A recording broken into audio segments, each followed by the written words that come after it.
ሰላም እንደምናላችሁልን ክብራና ክብራን ተወዳጆቹ የተላቀው የማንቸስተር ዩናይትድ ደጋፊዎች በያላችሁበት የዓለም ክፍል ሁሉ ሰላማችሁ ብዝት ይበል። ከዛ የለንደን የኤሚሬትስ ድል ስሜት መውጣት በፍጹም ይቻል አይመስለኝም አይደለ? በጣም አስደናቂ ድል ስለሆነ ማለት ነው። በተለይ ደግሞ ኢትዮጵያ ውስጥ ለምንገኝ ደጋፊዎች እንደዚህ ድሎች በጣም ኢንተረስቲንግ ናቸው። በጣም ኢንተረስቲንግ ማለት ነው። በአመት ውስጥ እግር ኳስ ሊሰጣችሁ ከሚገቡ የደስታ ጣራዎች ውስጥ እንዳንዱ ነውና በዛ ስሜት ውስጥ ሆነን ከሰሞኑ በጣም ያሸበረቁ ስላሉና የብቃታቸው ለውጥ ከነበሩባቸው ከሳምንት በፊት ከነበረባቸው ሀሜት ሙሉ በሙሉ እንዴት እንደተቀየሩ የሚያሳይና ካሪክ እንደዚህ ተጫዋቾች እንዴት እንደቀየራቸው እንዴም ነው ከዚህ በኋላ እንዴት እንደሚጠቀምባቸው ልንነጋገርባቸው የሚገቡ ሁለት ተጫዋቾች ያሉ ይመስለኛል። እርግጥ በጣም ጥሩ እየተጫወቱ ያሉ ተጫዋቾች አሉ፣ ብሩኖ ፈርናንዴዝ፣ ሊሳንድሮ ማርቲኔዝ የመሳሰሉ። ግን ስለ ኮቢ ማይኖና ፓትሪክ ዶርግ ማውራት ይሄኛው ትክክለኛ ጊዜ ይመስለኛልና ስለ ፓትሪክ ዶርግና ኮቢ ማይኖ በደንብ እናነሳለን። የዛሬው ቪዲዮአችንም ቆይቶ የሚያደርገው በእነዚህ ሁለት በጣም አስደናቂ ፐርፎርማንስ እያሳዩ ባሉ ሁለት ጥቋቁር ተጫዋቾች ላይ ነው የሚሆነውና ስለ ጉዳዩ ብዙ እናነሳለን። አብራችሁን ቆዩ። የምትገኙት በተወዳጁ ማን ዩናይትድ ኢንፎ ገጽ ላይ ነው። ሰብስክራይብ እያደረጋችሁ አድምጡን። እንዲሁም የኮሜንት መስጫው ባር የእናንተን ሀሳቦች ይጠብቃል። ጻፉልን። ስለ ኮቢ ማይኖና እንዲሁም ደግሞ ፓትሪክ ዶርግ የሚሰማችሁን ስሜትና ከሰሞኑ ስለተቀየሩበት የፐርፎርማንስ ጣሪያ አውሩን። እንዲሁም ደግሞ የላይክ በተኑን ተጨናችሁ ድጋፋችሁን ስጡን። የላይክ በተኑን ገና ቪዲዮን ሲጀምር ብትጫኑ ደግሞ በጣም ደስ ይለናል። ብዙ ሰዎች ጋር መድረስ እንድንችል ስለሚያስችልን ማለት ነው። ሁሉንም ስለምታደርጉ ጊዜያችሁን ስለምትሰጡን ከልብ ነው የምናመሰግነው። ከመሸጋገሪያ ሙዚቃ በኋላ ተመልሼ እመጣለሁ። ፓትሪክ ዶርግ ይሁም ደግሞ ኮቢ ማይኖ በማይክል ካሪክ ስል ምን ያህል ተሻሻሉ እንመለከታለን።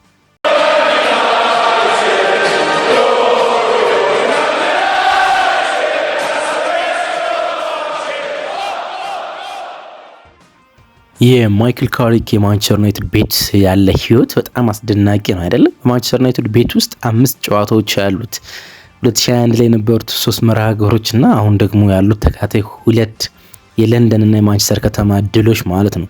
እናም እነዚህ 5 ጨዋታዎች በጣም ውብ ናቸው ለሱ። አንዳቸውም ጨዋታ ላይ መጥፎ ነገር የላቸውም። ምክንያቱም 2021 ላይ የማንቸስተር ዩናይትድ ኬርቴከር ሆኖ 3 መርሃ ግብሮችን አድርጎ አርሰናል እና ቪያሪያልን አሸንፎ እንዲሁም ከቼልሲ ጋር ወደ ብሪጅ አቅንቶ አቻ ተለያይቷል። አሁን ደግሞ ማንቸስተር ሲቲን በከተማ ተቀናቃኙ በ5 ማይልስ ያርድ ላይ የሚገኘውን ቡድን ማሸነፍ ችሏል። ወደ ለንደን ተጉዞ ደግሞ አርሰናል ማሸነፍ ችሏል። ስለዚህ ለማይክል ካሪክ ላይፍ በጣም አስደናቂ ነገር ነው። ቢዮንድ ማሰብ አንፈልግም። ማይክል ካሪክ እንዴት ይሆናል ወይ ማይክል ካሪክ አስቸጋሪ ጊዜያቶች እንዴት ነው የሚሆኑት? ምክንያቱም ማንኛውም አሰልጣኝ አስቸጋሪ ጊዜያቶች አስቸጋሪ መርሃ ግብሮች ያሉት እና በነዛ ጨዋታዎች ምን አይነት ምላሽ ይሰጣል የሚሉትን ወደፊት የምንመለከታቸው ነው። ስለዛ ጉዳይ አሁን ማሰብ ያለብን አይመስለኝም። አሁን ስለ ድሎች ብቻ ነው የምናስበው አይደለም። ስለዚህ የማይክል ካሪክ ላይፍ ህይወት በማንቸስተር ዩናይትድ ውስጥ በጣም ውብ ነው። በጣም ውብ ነው። አስደናቂ ነገሮችን ነው እየሰራ የሚገኘው ማለት ነው። ይሄ እንዴት ሆነ የሚሉት ጉዳዮች ትንተና ሊሰጣቸው ይገባ ይሆናል። ግን አንድ ሲምፕል ነገሮች አሉ። አዲስ አሰልጣኝ ወደ አንድ ቡድን ሲመጣ ለተጫዋቾቹ የሚሰጠው ነፃነት ብዙ ጊዜ ይሰራል። እሱ የጠቀመው ይመስለኛል። እንዴት መሰላችሁ? የረጅም ጊዜ ፕላን ያለው አንድ አሰልጣኝ በአንድ ቡድን ውስጥ ሲቆይ በጣም እንዲለምዱት የሚፈልገው የታክቲክ አዌርነስ አለ፣ የታክቲክ መረዳት ማለት ነው። እሱን ደጋግሞ ለተጫዋቾቹ ይናገራል፣ በደንብ ደጋግሞ ማለት ነው። ከዛ በኋላ ከአንድ ታክቲሽያን አሰልጣኝ በኋላ የሚመጣ አሰልጣኝ ለተጫዋቾቹ መጀመሪያ የሚሰጣቸው ውስብስብ ስለሆነ ጌም ፕላን አይደለም። ስለ 3-4-3 ወይም ደግሞ ስለ 4-3-3 ወይም ስለ 4-2-3-1 እያወሩ አይደለም። እሱ ፎርሜሽን ይባላል። ኖርማል ተራ ነገር ነው፣ ብዙ ጊዜ እንደምናገረው ማለት ነው። በዛ ፎርሜሽን ውስጥ የምተገብራቸው አንዳንድ ጌም ስትራቴጂዎች ናቸው ታክቲክ የሚባሉ ማለት ነውና ውስብስብ ነገሮችን ትቶ ተጫዋቾቹ በነፃነት የሚፈልጉትን ነገር እንዲያደርጉ መብት መስጠት ማለት ነው። ዚነዲን ዚዳን የሻምፒዮንስ ሊግ ዋንጫ የበላባቸው ምክንያቶች አንደኛው እሱ ነው። ተጫዋቾች የሚችሉትን ነገር ሜዳ ውስጥ ገብተው እንዲያደርጉ መናገር ማለት ነው። እና ማይክል አርቴታ እሱን ነው ማድረግ የቻለ ማለት ነው። ከነበረባቸው የእሱን ታክቲሽያን ነገሮች የእሱን ውስብስብ ነገሮችን ከማስረዳት መጀመር በፊት ተጫዋቾች የሚፈልጉትን ነገር በነፃነት እንዲጫወቱ ሜዳ ውስጥ ለመተግበር መሞከር። እዚህ ውስጥ ስትራቴጂዎች አሉ። ማንቸስተር ዩናይትድ እንዴት ነው የሚከላከለው? ማንቸስተር ዩናይትድ እንዴት ነው የሚያጠቃ? ማንቸስተር ዩናይትድ በመከላከል ሽግግር ውስጥ ከማጥቃት ወደ መከላከል ሽግግር ውስጥ እንዴት ነው የሚያደርግ?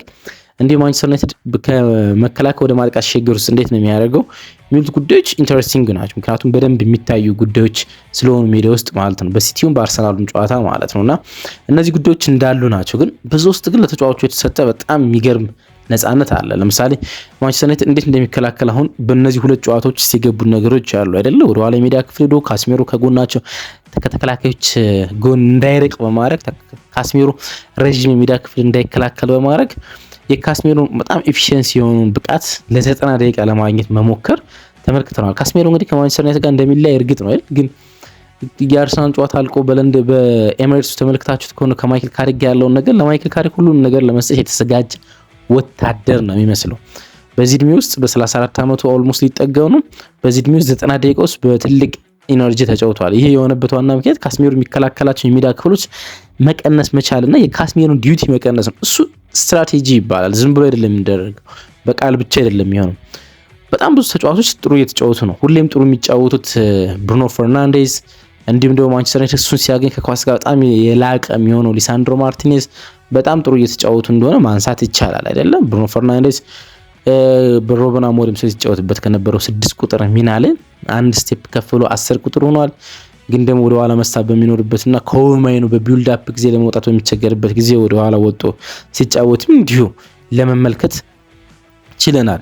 ሃሪ ማጉዌር በጣም ጥሩ እየተጫወተ ነው። እርግጥ ድሮም ቦክስ ዲፌንዲንግ ላይ የሚታማኝ ተጫዋች እንዳልሆነ እናውቃለን። እኔ በቦክስ ዲፌንዲንግ ውስጥ ወይም ደግሞ በሳጥን መከላከል ውስጥ ጠባብ ዞኖችን በመከላከል ውስጥ ዓለማችን ውስጥ በጣም ከማደንቃቸው ተከላካዮች አንዱ ሃሪ ማጉዌር ነው። ሃሪ ማጉዌርና ማይዋደዱት የመከላከል ባህሪ ሴፊ የሜዳ ክፍልና እንዲሁም ደግሞ ሪከቨሪንግ ራኒንግ የሚባለው ነው። ሪከቨሪ ራኒንግ ማለት ማንቸስተር ዩናይትድ በሃይላይን ወይም ደግሞ ወደ ተቃራኒ ሜዳ ክፍል በጣም ተጠግቶ መከላከል ሲጀምር እና መሀል ሜዳ አካባቢ ሴንተር ባኮች ሲቆሙ የተቃራኒ ቡድን በፍጥነት ሲመጣ ያለውን የሜዳ ክፍል ሪከቨር አድርጎ ለመሸፈን መሞከርና ወደ ሳጥኑና ወደ በረኛው ለመቅረብ መሞከር። በእንደዛ ውስጥ ተከላካይ ስትል ሃሪ ማጉዌር በጣም ፉሊሽ ያደርጋል። በጣም ደካማ ይሆናል። ረጅም የሜዳ ክፍል መከላከል አስቸጋሪ ስለሚሆነው ሌላኛው አንድን አጥቂ በሆልድ አፕ ፕሌይ እንዳይጫወት አብረው ውጣ አብረው ተንቀሳቀስ ስትሉት ሃሪ ማጉዌር በጣም ከባድ ቀን ያሳልፋል። ግን ቦክስ ዲፌንዲንግ የሚባለውን ወይ ሳጥን ውስጥ በጠባቡን ስፔስ ተከላካይ ስትሉት ግን ሃሪ ማጉዌር ከዓለማችን በጣም አስደናቂ ተከላካዮች አንዱ ነው። ለአንዳንዶች ይሄ ከባድ ነው። ለምሳሌ ለገብርኤል ማጋሊሽ አሁን በዓለማችን ከሚደነቁ ተከላካዮች አንዱ ገብርኤል ማጋሊሽ ነው አይደለ? ግን ቦክስ ዲፌንዲንግ ውስጥ በጣም አማተር ነው፣ ወይም ደግሞ የሳጥን መከላከል ውስጥ በጣም አማተር ነው። ሪከቨሪንጎቹ ከዚያ አንድ ለአንድ ፍትጊያዎቹ ናቸው ጥሩ ማለት ነው። እንደ ምሳሌ እሱን ላንሳ በማለት ነው ያነሳሁት ማለት ነውና በጣም ጥሩ መጫወት የጀመሩ ተጫዋቾች ወይም ደግሞ የነበራቸውን ፐርፎርማንስ ማስቀጠል የነበረባቸው ተጫዋቾች አሉ። ግን በጣም የተለዩና ከሳምንታት በፊት የነበረባቸውን ላይፍ በሙሉ ኮንቨርት ያደረጋቸው ተጫዋቾች ግን አሉ። ሁለት ተጫዋቾችን ማንሳት በጣም አስፈላጊ ይመስለኛል። ኮቢ ማይኖ እና እንዲሁም ደግሞ ፓትሪክ ዶርክ ማለት ነው። ከፓትሪክ ዶርክ ብንጀምር በጣም መልካም ይመስለኛል። ምክንያቱም አንድ ወርድ አለ አይደለ? ከአንድ ጨዋታ በኋላ ሮበን አሞሪም ፓትሪክ ዶርክ ኳስ በያዘ ቁጥር እፈራለሁ ብሎ በግልጽ የተናገረበት ማለት ነው እና ኳሱን ኮንትሮል የሚያደርግበት መንገድ፣ ሊጫወትበት የሚሞክርበት መንገድ ለራሱ ምቾት እንደማይሰጠው ሮበን አሞሪም የገለጸበት አንድ ፕሬስ ኮንፈረንስ አለ። እንደሚታወቀው ሮበን አሞሪም በጣም ቨርነለብል ነው፣ ግልጽ ነገር ነው። አንዳንድ ነገሮች ለሚዲያ በምን አይነት ወርድ መገለጽ እንዳለባቸው እርግጠኛ ሆኖ ማይገልጽ እና ስሜቶችን ሁሉ በአደባባይ የሚናገር አይነት ሰው ነው። ያን ያህል የተባለ ሰው በማንቸስተር ደጋፊዎች ውስጥ አብስቶ የተጠላው ተጫዋች አሁን ላይፍ ሙሉ በሙሉ ሽፍት አድርጓል። ላይፍ ስለ ጎሎች አይደለም እያወራሁት ያሉት። ጎሎች ለተጫዋቾች የሚሰጡት ሜንታሊቲ በጣም ከፍ ያለ ነው። ጎል ማግባት ባለፈው ጎል ካስቆጠረ በኋላ እንደ አይነት ጎል ማስቆጠር እንደመቻል እርግጠኛ አይደለሁም ሲል ሰምተነዋል አይደል? እና ይሄን ተጫዋች ላይፉ ነው ሙሉ በሙሉ ማለት የቀየረለት ማለት ትችላላችሁ። አንድ ፓትሪክ ዶርክ ላይ እርግጠኛ ምን ሆኖ ነገር ምን መሰላችሁ? ፓትሪክ ዶርክ የታክቲካል አዌርነስ ነው አንድ በጣም ወዳጅ ያለኝና ብቻ ግን አይደለም ይሄን እነዚህን ቪዲዮዎች ሶሻል ሚዲያዎችን የማን ዩናይትድ ኢንፎን ሶሻል ሚዲያዎች በሙሉ ኮንትሮል የሚያደርግ ጓደኛዬ ማለት ነውና ሁልጊዜም አንድ የምገልጽለት ነገር አለ። ፓትሪክ ዶርክ አንድ አሰልጣኝ የሚፈልገው አይነት ተጫዋች ነው። በጣም የኳሊቲ ችግር ሊኖርበት ይችላል፣ እንዲሁም ደግሞ የጌም አንደርስታንዲንግ ችግር ሊኖርበት ይችላል፣ አንቲሲፔሽኑ እንደዚህ ደካማ ሊሆን ይችላል። ግን ደግሞ አሰልጣኝ የሚፈልገው አይነት ተጫዋች ነው። ቢኮዝ አሰልጣኝ የሚለውን ነገር ለመተግበር የሚጥር አይነት ተጫዋች ነው ብዬ ገልጬለት ነበር በአንድ ወቅት በጣም ደካማ በነበረበት ወቅት ጭምር ማለት ነውና እሱን ሁልጊዜ ማየበት ጉዳይ ነው። ምክንያቱም እንድትጫወቱ የምትፈልጉበት ነገር ለፓትሪክ ዶርክ ካስረዳችሁት በትልቅ የላቀ ጥራት ተግብሮ እርግጠኛ ላይሆን ይችላል፣ ግን ደግሞ ይሞክረዋል። አንዱ ለውጥ እሱ ነው። ማቲያስ ኩኛን ከሱ እንዲቀድም ማቲያስ ኩኛን ተቀምጦ እሱ እንዲጫወት ያደረገው የታክቲካል አዌርነሱ ነው። የምትሉትን ነገር ለመተግበር በጣም ዝግጁ ነው። እንግዲህ በቅርብ ጊዜያቶች ውስጥ ወደ 5 የሚሆኑ ቦታዎች ላይ ሲጫወት ተመልክተናል። የቀኝና የግራ መስመር ዊንግ ባክ ሆኖ ተጫውቷል። እንዲሁም የግራ መስመር ፉል ባክ ሆኖ ተጫውቷል። የቀኝ መስመር አጥቂ ሆኖ ተጫውቷል። ተመልክተነዋል። እሱ የግራ መስመር አጥቂ ሆኖ ደግሞ ሰሞኑን እየተጫወተ ነው አይደለም። በአምስት የተለያዩ ቦታዎች ውስጥ ሲጫወት እየተመለከትነው ነው የምንገኘው ማለት ነው። ለምሳሌ ዳረን ፍሌቸር በግራ መስመር ውስጥ ያሰለፈው አንድና አንድ ረዥሙን ቤንጃሚን ሴስኮ በክሮስ ለማግኘት በግራግር ማቲያስ ኩኛን ቀኝ እግሩን በቀኝ እግር አሰልፈው ክሮስ ወደ ሳጥን እንዲጥሉ ተደጋጋሚ ክሮሶችን ነበር የሚያደርገው። ተደጋጋሚ ክሮስ ማለት ነው። ባለፈው ጊዜ አንስቼዋለሁ። በዳረን ፍሌቸር ከበርንሌ ጋር በነበረው ጨዋታ ላይ እያንዳንዱ ኳስ ቤንጃሚን ሴስኮ ለማግኘት ሲጥር ቤንጃሚን ሴስኮ አስቆጥረው ኳስ ሴንተር ሲያደርግ ተመልክቶ ከዛ ሴንተር ውጭ ተደጋጋሚ ክሮሶችን ወደ ሳጥን ሲያደርግ ተመልክተናል። አሁን ደግሞ ፈጣን ራኒንጎች እንዲያደርግ ይጠበቅበታል። በጣም ፈጣን የሆኑ ምክንያቱም ማንቸስተር ዩናይትድ በሁለቱም የሲቲ እና የአርሰናል ጨዋታ በፋስት ብሬክ እንዲጫወት ነበር የተፈለገው። ስለዚህ ረጅም ፈጣን ሩጫዎችን እንዲያደርግና ከማንቸስተር ዩናይትድ ሳጥን የሚቀጥለው ሳጥን ውስጥ ከማንቸስተር ዩናይትድ ቦክስ ወይም ደግሞ ከማንቸስተር ዩናይትድ ዞን ወደ ተቃራኒ ቡድን ፋይናል ሰርድ ቶሎ እንዲደርስ በሚፈለግበት ጊዜ የሚደርስበት ፍጥነት የሚያስፈልገው ቦዲው ብቻ ነው። ቦዲው ብቻ ማለት ለማሳነስ ሳይሆን ፕሬዘንሱ የተቃራኒ ቡድን ውስጥ በቁጥር ማንቸስተር ዩናይትድ እንዲበዛ ሲፈለግ ያን ፕሬዘንስ መስጠት ይችላል። ከዛም ደግሞ ያን ሊንክ አፕ ፕሌይ ያልጠበቅነው ሊንክ አፕ ጎል ሌላ ስማታዊ ጎል ነው፣ ግን ደግሞ ያ ሊንክ አፕ ፕሌይ በሪቨርስ ቦር ከብሩኖ ፈርናንዴዝ ጋር የተጫወተው ኳስ ምን አይነት የቴክኒክ አቢሊቲ እንዳለውና ኮንፊደንሱ በምን ያህል ደረጃ መልሶ እያገኘው እንደሆነ የሚያሳይ ይመስለኛል። እንግዲህ ጁን 2025 ነው ወደ ካሪንግተን የመጣ ይሄ ዳኒሻዊ የሮበን አሞሪምና ጄሰን ዊልኮክስ ከአንድ ቪዲዮ በኋላ ነው ይህን ተጫዋች ለማስፈረም ሙሉ በሙሉ የወሰኑት ማለት ይቻላል። ወደ ከልቼ 25 ሚሊዮን ፓውንድ ወጮበት ነው የመጣው፣ ወደ 13 ሚሊዮን ዩሮ አካባቢ ማለት ነው። እግር ኳስ የጀመረው በዳኒሽ ነው። እንግዲህ ናይጄሪያዊ ነው። ወደ ናይጄሪያ እየሄደ ብዙ ጊዜ ሀገሩን በየአመቱ ይጎበኛል። ሁሳ የሚባል አንድ ዳኒሽ ክለብ ውስጥ ነው እንግዲህ እግር ኳስ የጀመረው በ12 አመቱ። ከዛ በኋላ ወደ ኖርድስትላንድ የሚባል ቡድን ውስጥ ተቀላቀለ። በኖርድስትላንድ በሚጫወትበት ጊዜ የዳኒሽ ከ17 ዓመት በታች ቡድን ውስጥ አባል ነበረ። በዛ ወቅት ነው የሊቼ ሰዎች አዩት። ጁን 2022 ከ17 ዓመት በታች ለዳኒሽ ሲጫወት ይሄ ደቡባዊ ጣሊያን ቡድን ሊቼ ተመለከቱት ለሀገሩ። እናም አስፈረሙት። በ17 ዓመቱ ለዳኒሽ 19 ዓመት በታች ይቀርጽ ሲጫወት ነው የተመለከቱት። ከዛ በኢንስታግራም ነው ያዋሩት። እሱ በኢንስታግራም መልእክት ሲደርሰው ወዲያውኑ ከጠበቃው ጋር ተነጋገረ፣ እንዲሁም ከወኪሉ ጋር ስለ ኮንትራት ጉዳዮች አወሩ። ከዛ በኋላ ወደ ጣሊያን መጣ። ወደ ጣሊያን እንደመጣ ነገሮች ለሱ ከባድ ነበሩ። ጣሊያንኛ አይችልም። በቡድን ውስጥ 5 ተጫዋቾች ብቻ እንግሊዘኛ ይችላሉ፣ እሱ ደግሞ እንግሊዘኛ አይችልም። ስለዚህ ነገሮች በጣም ከብደውት ነበረ። ግን ቀስ በቀስ ወደ ሊቼ ወሳኝ ተጫዋችነት መጥቷል። አንድ አጋጣሚ እሱ እንደጠቀሙ ደጋግሞ ይናገራል። 2023/24 ወደ ሊጉ አድገው በሊጉ በሚሳተፉበት ጊዜ የሊቼ የግራ መስመር ተከላካይ ገና በመጀመሪያው ሳምንት የሴሪያ ጨዋታ ጉዳት ያጋጥመዋል። እናም ፉልባኩን ተክቶ ይገባል። ከዛች የ20 ደቂቃ የመጀመሪያ ሙከራ በኋላ የሊቼ ወሳኙ ሰው ይሆናል። እድለኛ ሰው ነኝ ይላል። በጣም እድለኛ ሰው ነኝ፣ እሱ ባይጎዳ በዛ ቦታ ላይ ስለመጫወት እርግጠኛ አይደለሁም ይላል። ከዛ በኋላ ሊቼ በሊጉ ውስጥ ቆየ። ገና 4ኛ 5ኛ ሳምንት እየቀረ ነው መቆየቱን ያረጋግጠው። እንግዲህ በሻምፒዮንሺፕ በሴሪ ቢ ቆይታችሁ ወደ ሴሪያ ስትመጡ መቆየት ብቻ ትልቅ ስኬት ነው ለሚመጡ ቡድኖች፣ ለአዲስ አዳጊዎች ማለት ነውና ሊቼ ያን ነው ማሳካት የቻለው። ከዛ በአመቱ ብዙ ሰዎች መመልከት ጀመሩ። ምክንያቱም የዳኒሽ የዲኒማርክ ሬጉላር ተጫዋች ሆነ፣ ወይም ደግሞ የብሔራዊ ቡድኑ ዋና ተጫዋች ሆነ። ሬጉላርሊ ዊክ ቱ ዊክ ለብሔራዊ ቡድኑ የሚጫወት አይነት ተጫዋች ሆነ። ከጣሊያን እንዲመጣ ያደረጉት የማንቸስተር ዩናይትድ ሰዎች ናቸው። ሁለቱ ጄሰን ዊልኮክስ እና ሮበን አሞሪም ናቸው። ተደጋጋሚ ቪዲዮዎችን ስለሱ ማጤን ሞከሩት። ተደጋጋሚ ብዙ ተጫዋቾችን ይፈልጉ ነበር። ለምሳሌ ኬንዳን ምናምን የመሰሉ ተጫዋቾች ይመስሉ ነበር ይፈልጉ ነበር፣ ግን እሱን አስፈረሙት። እንዳመጡት አካባቢ አየሩ በጣም ከብዶት ነበር። የማንቸስተር ከተማ አየር በጣም ቀዝቃዛ መሆኑ ለተለያዩ ቦታዎች ላይ የሚመጡ ሰዎች ሁሌም አስቸጋሪ እንደሆነ ይታወቃል። ግን ከዛ በኋላ አይደን ሄብን፣ ኮቢ ማይኖ፣ ሌኒ ዩሮ፣ አማድ እንደዚህ ተቋቋ ተጫዋቾች ጓደኞቹ ሆኑ። እርግጥ በጣም ጓደኛ የነበሩ ለራስመስ ሆይሉንድ ነው የሀገሩ ልጅ ስለሆነና ዳኒሽ ቋንቋ ስለሚናገር ማለት ነው። ኤሪክሰንን ጨምሮ ሌንደሎፍ ደግሞ ስዊድናዊ ነው፣ የኖርዲሽ ሰው ነው። ያ ማለት ስካንዲቪያ ነው።